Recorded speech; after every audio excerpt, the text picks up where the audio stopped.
Module 3. Le marketing de votre petite entreprise. Pour développer une petite entreprise à succès, il faut savoir faire le marketing de vos produits et services avec un budget restreint. Dans ce module, je partagerai avec vous quelques idées de marketing à coût réduit que vous pourrez utiliser pour faciliter la croissance de votre entreprise. Avant de discuter d'idées sur le marketing à moindre frais, voici quelques principes de marketing. Il faut mettre au point un plan de marketing. Un plan marketing vous donne une structure et une mise au point. Il faut voir le marketing comme un investissement qui prend un certain temps et qui nous permet d'obtenir des résultats. Votre image de marque doit être continue. Votre logo, la police de vos caractères, vos couleurs doivent rester constants. Il faut considérer le marketing comme l'ensemble de vos activités dans la conduite des affaires, la façon de répondre au téléphone, de parler aux clients. Tout cela a un impact direct sur vos affaires et il faut de la patience. Je sais que les propriétaires de petites entreprises n'aiment pas l'entendre, mais la patience est très importante dans le marketing. Il faut du temps pour obtenir des résultats. Parlons de votre plan marketing de façon plus détaillée. Commencez par énumérer vos objectifs marketing. Soyez très clair sur ce que vous voulez réaliser. Vous voulez assurer la mise en valeur de votre image de marque? Vous voulez améliorer le nombre de visites à votre site web? Écrivez ces objectifs sur le papier. Identifiez votre marché idéal, puis prenez-en note. Rappelez-vous que dans la section sur les recherches, nous avons discuté de l'importance des éléments démographiques et psychographiques et du fait que plus vous êtes spécifique et que mieux c'est. Énumérez les tactiques que vous utiliserez et notez précisément les outils que vous allez utiliser pour attirer plus de clients vers votre entreprise. Puis, enfin et surtout, comment vous allez mesurer ces résultats. Le plan marketing va vraiment vous aider à améliorer votre marketing et il va vous donner une structure et un point focal. Identifiez votre marché idéal. Oui, il faut être clair, identifier et prendre bonne note des groupes de clients que vous voulez attirer. Plus vous êtes clair sur ce point, et mieux ce sera pour vos affaires. D'ailleurs, ça rendra la conception de votre publicité et de votre marketing beaucoup plus facile, puisque vous allez créer du matériel promotionnel et publicitaire qui s'adresse à un client spécifique. Comprenez donc l'importance d'identifier le client afin d'améliorer l'efficacité de votre marketing. Différenciez votre entreprise par rapport aux autres. Réfléchissez à cela. Pourquoi les gens devraient-ils acheter chez vous? Quels avantages offrez-vous aux clients? Puis, quels avantages offrez-vous que vos concurrents n'offrent pas? Il faut savoir que pour vous différencier et vous démarquer des autres, vous devez vous assurer de faire quelque chose de différent, quelque chose de spécial et de mieux. Alors, je vous encourage à vous asseoir avec vos employés. Et si vous n'avez pas d'employés, asseyez-vous avec vos conseillers afin d'identifier un ou deux éléments qui rendront votre affaire différente, qui la rendra unique, car cela vous aidera à sortir, commercialiser, vendre votre produit ou votre service. Dressez donc une liste des points qui vous différencient et qui vous rendent unique. Vous voulez élaborer une image de marque. Il faut créer la bonne impression. Il faut comprendre qu'une petite entreprise a un désavantage parce que les gens ne nous font pas confiance et nous devons donc essayer d'utiliser les outils limités à notre disposition pour donner une impression de professionnalisme et de donner l'impression que nous savons ce que nous faisons. Parmi ces outils, nous avons des choses comme notre matériel marketing, lequel doit être bien conçu, il doit avoir l'air professionnel et afin de montrer que nous savons ce que nous faisons. Cherchez une conception de logo. Parlez à quelqu'un dans votre communauté locale ou cherchez-en un sur l'Internet. Un logo n'est pas très coûteux. L'important, c'est que votre logo reflète bien votre image professionnelle. Créez-vous ou faites-vous créer un site web, une conception simple. Nous pourrons en discuter plus longuement sur ce qu'il faut y inclure, mais il suffit de dire ici que l'image professionnelle est importante. Obtenez des enseignes, faire des cartes d'affaires, d'apparence professionnelle et si possible, créer un uniforme pour votre personnel, surtout s'il s'agit d'un commerce au détail. Enfin, sachez l'importance du développement d'une image de marque et d'avoir les bonnes couleurs, d'avoir le bon logo, car tout cela va aider à créer une bonne première impression. Il est très important, comme je l'indique en haut à droite et en bas à droite de cette diapositive, de maintenir une image constante. Utilisez les mêmes couleurs, la même police de caractère et le même logo de façon durable. Pensez à la déclaration à l'écran ici. Les gens achètent chez des gens qui leur inspirent confiance. Votre but est donc que les gens apprennent à vous connaître, à vous aimer et à vous faire confiance. Cela pourra prendre un peu de temps, alors sachez bien que le marketing nous aide à nous familiariser avec les gens. À mesure qu'ils disent plus de nouvelles sur nous et qu'ils comprennent ce que nous faisons, ils commenceront à nous aimer et quand ils auront confiance, ils achèteront nos produits ou services. Alors, il faut vraiment faire un effort à ce sujet en vous assurant qu'on peut compter sur vous, que vous êtes là à l'heure convenue et que vous tenez vos promesses. Si vous faites cela, les gens vont vous faire confiance, ils vont acheter vos produits ou services et ils vont vous recommander à leurs amis. Mais commençons par identifier des actions que vous devez accomplir.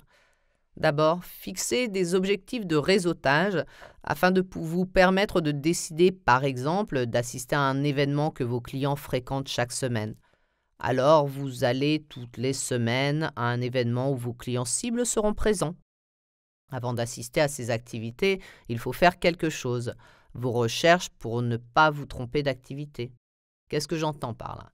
Il faut choisir des endroits où vont vos clients ou clients potentiels pour que vous puissiez vous présenter et vous familiariser avec leurs activités à eux. Posez des questions et restez à l'écoute. Il faut apprendre à écouter. C'est étonnant ce que vous pouvez apprendre sur un client potentiel simplement en écoutant. Vous en apprenez sur leurs défis, sur leurs produits et les services qu'ils utilisent. Ils vous donneront ces informations si vous posez des questions.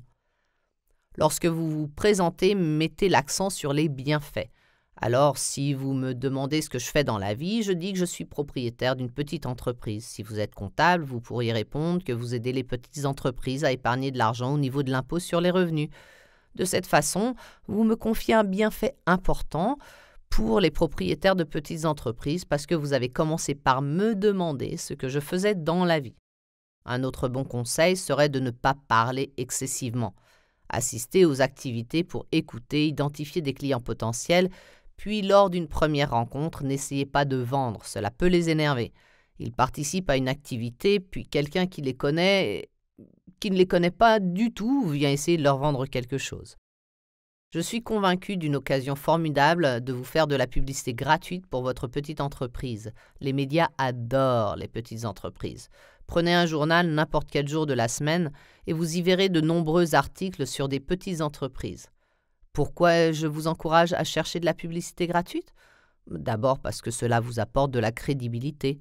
C'est étonnant à quel point le fait d'apparaître régulièrement dans les médias donne aux gens l'impression que vous menez vos affaires d'une manière très compétente.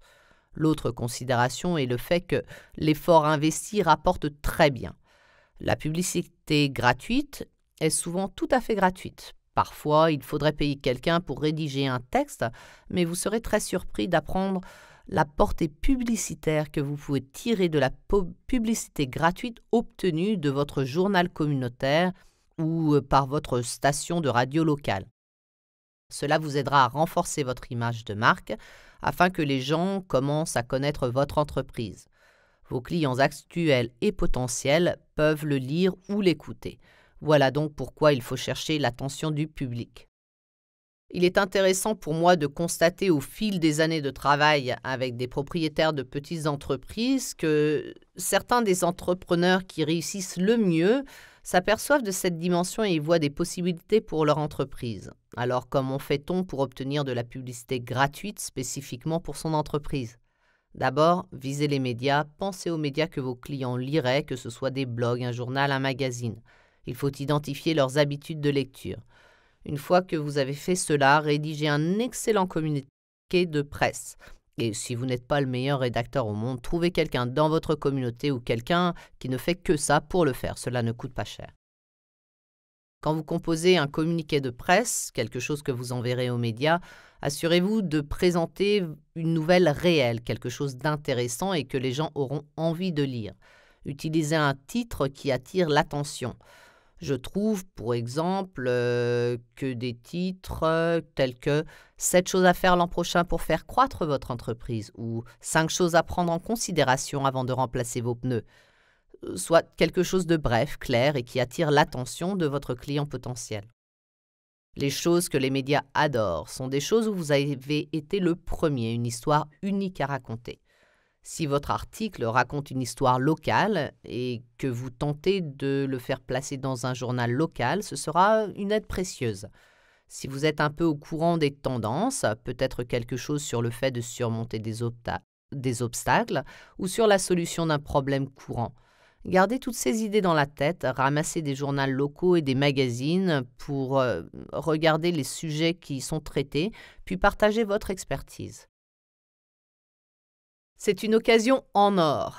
C'est peu coûteux et votre effort peut vous rapporter gros. Alors, trouvez quelqu'un qui comprenne les relations publiques et mettez-vous à rédiger des articles et à les soumettre sur l'Internet et à des publications locales. Vous serez étonné de l'effet de ces initiatives. Maintenant, beaucoup d'entre vous utilisent encore des annonces et des dépliants. Si vous comptez faire de la publicité, voici quelques conseils très importants. Si je suis un client prospectif et que vous voulez attirer mon attention, il faut me présenter une offre irrésistible et quelque chose qui me fait penser « ça c'est très intéressant ». Utilisez des titres convaincants. Je vous dirais d'aller voir aussi ce que font vos concurrents. Faites-vous une liste de leurs outils marketing. Utilisez les outils les meilleurs dans votre secteur. Vous allez ainsi apprendre beaucoup sur le marketing efficace. Utilisez des images intéressantes de personnes et de choses qui vont attirer mon regard, par exemple. Ayez un fort appel à l'action. Appelez-nous dès maintenant au 1-800-1877 et assurez-vous d'avoir un appel à l'action ou une invitation à visiter ou à envoyer un courriel dès maintenant et placez ce message sans faute dans votre publicité. Distribuez vos dépliants judicieusement en ciblant votre marché. Savez où se trouve ce marché et distribuez votre matériel de marketing à cet endroit. Dépensez de l'argent sur la conception graphique, c'est de l'argent bien investi.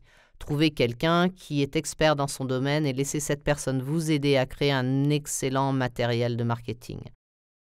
Focalisez-vous sur les bienfaits. Réfléchissez bien. Pourquoi les gens devraient-ils acheter chez vous? Quels avantages offrez-vous? Puis utilisez des témoignages. La valeur des témoignages vous surprendra. Les gens font confiance aux témoignages, alors pensez-y. Créez de bonnes annonces en regardant ce que font les autres. Cela va attirer plus de clients vers votre entreprise. Maintenant, penchons-nous sur le marketing en ligne ou cybermarketing. C'est un fait intéressant que de nos jours, il vous faut du marketing hors ligne, mais il vous faut aussi du cybermarketing, donc en fait une combinaison des deux. Et si vous faites votre cybermarketing comme il le faut, cela vous aidera énormément à augmenter votre clientèle.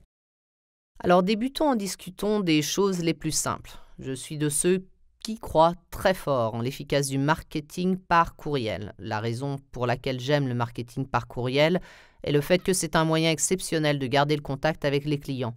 Je vous inciterai à inclure un formulaire d'inscription sur votre liste web, un formulaire simple comme celui que je présente ici à droite.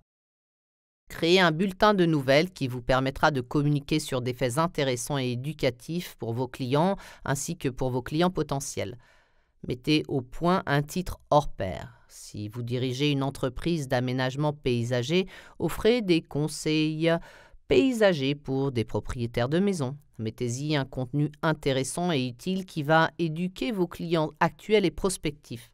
En recevant votre bulletin, il faut que je me dise « Formidable, ce bulletin est vraiment intéressant, je serais ravi de le recevoir régulièrement ». Envoyez-le souvent et personnalisez-le en mettant « Cher Jacques » ou « Chère Sophie ». Voici un peu de lecture qui pourrait vous intéresser. De cette façon, le marketing par courriel pourrait devenir votre outil de marketing le plus efficace. Et ce que j'aime avec le marketing par courriel est le fait que ça ne coûte pas cher. Et c'est un outil mesurable. Alors pensez-y, cela pourrait être une des choses qui vous aidera vraiment beaucoup. Parlons maintenant de quelques outils de marketing gratuits, des outils efficaces que vous devriez prendre en considération. Le premier est la consultation gratuite. Offrez une consultation gratuite aux gens. L'intérêt de la consultation gratuite est qu'elle vous permet de présenter votre expertise aux clients prospectifs dans un cadre sans obligation. Alors, si vous ne le faites pas déjà, pensez à cette idée-là. Une autre possibilité serait une démonstration gratuite. Surtout si vous vendez une machine ou un produit, la démonstration gratuite donne une excellente idée. Et elle est une excellente idée également. Montrez donc à quelqu'un comment ça marche, donnez-leur un échantillon et puis faites-leur une démonstration. Ce sera plus facile pour eux de comprendre le produit. Si vous offrez un service, j'ai toujours trouvé qu'un séminaire gratuit était très efficace. Les propriétaires d'entreprises qui offrent des services tiennent toujours des séminaires en invitant des gens à un événement. Cependant, si vous allez donner des séminaires gratuits aux gens, la question importante est d'offrir un contenu de qualité qui va les informer et qu'ils seraient normalement obligés de payer. Si vous êtes un concepteur de site web, par exemple, vous pourriez présenter des séminaires sur les 10 choses les plus importantes à considérer avant de créer un site web. Offrez des renseignements. Les clients n'iront toujours pas créer leur propre site web, mais ils vont vous voir comme expert en la matière et vous demander le prix de vos services. Donnez des échantillons gratuits. Je suis sûr que vous avez vu beaucoup d'entreprises qui donnent un échantillon à goûter gratuitement. C'est surprenant les ventes que cela peut générer. Écrivez des articles pour des blogs ou des magazines.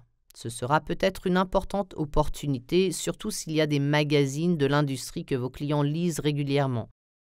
Inscrivez votre entreprise dans des répertoires en ligne. Trouvez quelques-uns de ces répertoires et inscrivez-vous. Cela ne va pas vous apporter des masses de ventes, mais au moins ça donne un lien vers votre site internet. Donnez des allocutions. Je connais de nombreuses petites entreprises qui font appel à ce moyen comme source importante de clients. Ils donnent une allocution, les gens voient leur expertise dans leur domaine, puis ils les abordent après la conférence pour leur demander un rendez-vous ou pour discuter de certains défis auxquels ils sont confrontés. Donnez aussi des coupons gratuits. Voilà donc toutes ces possibilités qui ne vous coûtent rien mais qui peuvent être très efficaces.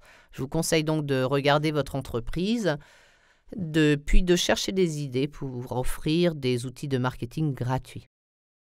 Pour le marketing en ligne, le développement d'un contenu éducatif peut figurer parmi une des meilleures sources de clients prospectifs. Alors créez un blog et ajoutez-y du contenu régulièrement. Si vous êtes nutritionniste, vous devez contribuer régulièrement à donner des conseils nutritifs afin d'éduquer vos clients. C'est un moyen très efficace. Créez une page Facebook où vos clients pourront communiquer, où vous pourrez partager des idées et des conseils.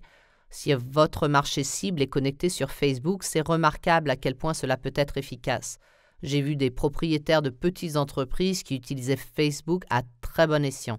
Si vous vendez d'entreprise en entreprise, LinkedIn pourrait être la bonne réponse. Mettez au point un profil LinkedIn, créez un groupe et partagez votre contenu éducatif par ce biais. YouTube offre aussi une énorme occasion de partager votre expertise et de faire des démonstrations. Si vous êtes un expert dans votre domaine, offrez des conseils, des orientations et faites des démonstrations sur YouTube.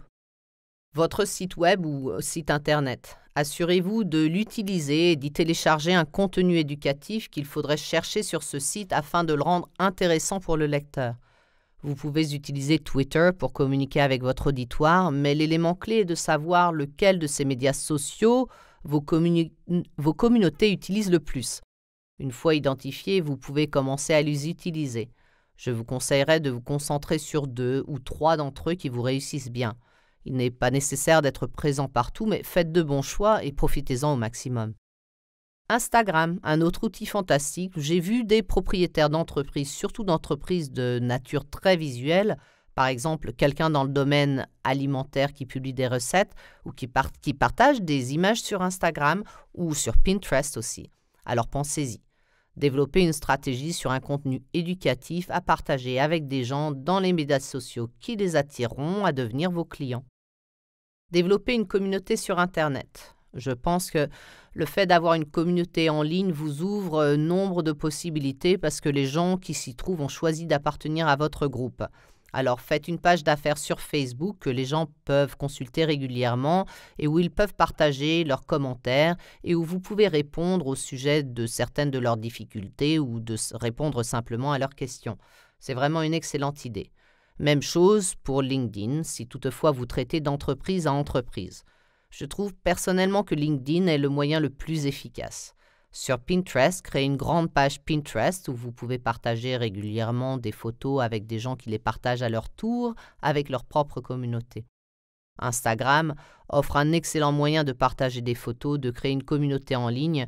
Et si vous êtes dans le domaine de la mode, par exemple, quoi de mieux qu'Instagram pour partager quelques-unes de vos créations? Utilisez Twitter pour renseigner et développer une communauté. Prenez l'habitude d'ajouter des gens à votre base de données, puis utilisez YouTube aussi. C'est étonnant les communautés que l'on peut développer en ligne, même d'assez grandes communautés. Et j'ai vu de nombreux propriétaires de petites entreprises qui font cela très bien. Je le répète, c'est un de vos outils de marketing, non pas le seul, mais tout de même un très bon outil de marketing. Une autre possibilité pourrait être de faire des annonces publicitaires sur l'Internet, mais il faut quand même penser à se faire aider par un expert. D'abord, il faut activer Mes pages dans Google. La raison pour cela est que les gens recherchent un produit ou un service en cherchant d'abord dans leur téléphone. Si vous avez une page Google, c'est celle-là qu'ils vont consulter. Peut-être que vous déciderez de faire des annonces Google ou un paiement au clic ou encore des annonces Bing. Il y a quelques fournisseurs auxquels vous pourrez faire appel. Mais je vous encourage encore à vous assurer de bien identifier votre marché cible et à vous fixer un budget précis. Cela pourrait devenir un important générateur de clients prospectifs. Et ensuite, les annonces Facebook. Je pense que ce que j'aime le plus avec les annonces Facebook est le fait qu'elles sont extrêmement bien ciblées. Si vous voulez faire ça vous-même, allez-y. Assurez-vous d'apprendre, de comprendre, de regarder quelques vidéos au sujet de Facebook et de regarder des vidéos sur Google AdWords. Il est remarquable de voir tout ce que vous pouvez y apprendre. Mais si vous êtes de ceux qui sont très occupés et si vous n'avez pas d'expertise avec l'Internet, il serait peut-être mieux de demander de l'aide à quelqu'un qui sache et qui le fasse à votre place. Cela peut être très efficace si c'est bien fait. Parlons maintenant de votre site web. À mon avis, un site web de nos jours est l'équivalent de la carte d'affaires, c'est une nécessité. Pour la conception d'un site web, gardez donc une conception très simple. Assurez-vous qu'elle soit réactive. N'oubliez pas que les gens de nos jours entrent souvent sur nos sites web au moyen de leur téléphone intelligent, alors soyez certains de tenir compte de cela. La conception de votre site web doit prévoir que les gens utiliseront leur téléphone pour y accéder, et cela exige une conception très simple. Créez des pages de renvoi pour chaque campagne spécifique. Plus tôt, j'ai parlé des annonces Google et des annonces Facebook. Je vous conseille de créer une page de renvoi particulière pour chaque promotion pour que vous puissiez mesurer l'efficacité de vos campagnes. Ajoutez-y un contenu pertinent et de qualité, comme nous l'avons indiqué plus tôt. Il importe que vous ayez un contenu de valeur sur votre site web parce que les moteurs de recherche sont attirés par un contenu pertinent et de qualité. Ils vous feront monter dans les rangs si votre contenu est bon. Tenez votre site à jour, incluez des témoignages, demandez-en à vos clients, publiez-les sur votre site et créez un plan de marketing Internet. Je vous invite à réfléchir à toutes ces considérations. Avoir un site web n'est pas tout. Il faut l'optimiser avec les moteurs de recherche et il faut que le contenu soit de qualité et il faut que le site soit réactif. Toutes ces choses vont faire en sorte que les gens, quand ils cherchent votre site, pourront le trouver et surtout qu'ils y trouveront ce qu'ils cherchent. Voilà donc de quoi vous faire un excellent programme marketing. Résumons. Avant de commencer à faire du marketing, identifiez votre client idéal. Différenciez votre produit ou service, il faut se distinguer des autres. Mettez au point un plan de marketing, un document simple qui montrera ce que vous comptez faire pour promouvoir votre entreprise au cours des 12 prochains mois. Développez une image de marque, concentrez-vous sur votre marque, votre logo, vos couleurs. Tout cela est important. Offrez un service hors pair et cherchez des témoignages que vous pourrez utiliser sur votre site web et sur votre matériel de marketing. Ils vont vous aider beaucoup. Faites du réseautage et prenez l'habitude de rencontrer du monde de façon régulière. Cherchez de la publicité gratuite. Parlez à quelqu'un dans votre communauté, un autre chef de petite entreprise qui offrirait ce même service. Cela pourrait être une belle occasion pour vous. Développez une base de données contextuelles. Il faut penser à une base de données contextuelle avec laquelle vous pouvez communiquer de façon régulière et qui peut vous aider en vous donnant des indications de clientèle. Utilisez des outils gratuits de marketing en ligne. Il en existe beaucoup que vous pouvez utiliser. Mettez au point un contenu éducatif et partagez-le avec votre communauté. Voici un tas de possibilités dont vous pouvez profiter afin de promouvoir votre entreprise. Voici un exercice que je vous recommande de faire. Identifiez les outils de marketing les mieux adaptés aux besoins de votre entreprise. Dressez une liste des activités que vous allez poursuivre. Développez un plan de marketing. Précisez votre marché cible, vos objectifs et les outils que vous comptez utiliser. Puis faites une liste des choses à faire pour le marketing chaque semaine. Ne manquez pas de la faire car elle va vous maintenir sur la bonne voie et elle va vous assurer de faire du marketing de façon régulière. Pour d'autres rappels et conseils, rappelez-vous de communiquer avec la Société économique de l'Ontario afin de trouver de l'aide et de l'orientation. Utilisez ces conseils de marketing pour faire croître vos affaires. Bonne chance!